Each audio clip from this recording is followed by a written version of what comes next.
Hello everyone, मी doctor Sneha. मी लहान मुलांची मेंदूविकार तज्ज्ञ म्हणजेच पिडियाट्रिक न्यूरोलॉजिस्ट. आणि बरेच पालक मला विचारतात की आम्हाला असं वाटतं आमच्या मुलाची पुरेशी झोप होत नाही आहे, तर काहींना असं वाटतं की त्यांची मुलं खूप जास्त झोपतात. तर तुमच्या मुलासाठी त्यांच्या वयानुसार किती झोप आवश्यक आहे हे आज आपण डिस्कस करूया. नवजात बालकांमध्ये नवजात बालक ते 3 महिन्यापर्यंत त्या मुलांमध्ये त्यांचा सर्कॅडियन रिदम जो असतो तो पूर्णपणे डेव्हलप झालेला नसतो, तो इमॅच्युअर असतो. त्यामुळे त्यांची स्लीप ही डे नाईट अशी विभागलेली नसते.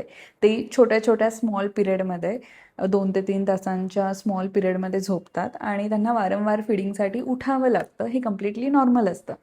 पण जसं जसं मुलांचं वय वाढत जातं, जसं जसं त्यांचा हा जो सर्कॅडियन रिदम आहे तो मॅच्युअर होत जातो, तसं तसं त्यांची रात्रीची झोप वाढत जाते, ती लांब आणि सलग होत जाते आणि दिवसा जे ते नॅप घेत असतात ते हळूहळू कमी होऊन जातात. तर तुमच्या मुलांसाठी किती झोप आवश्यक आहे हे कॅप्शनमध्ये दिलेलं आहे. थँक्यू.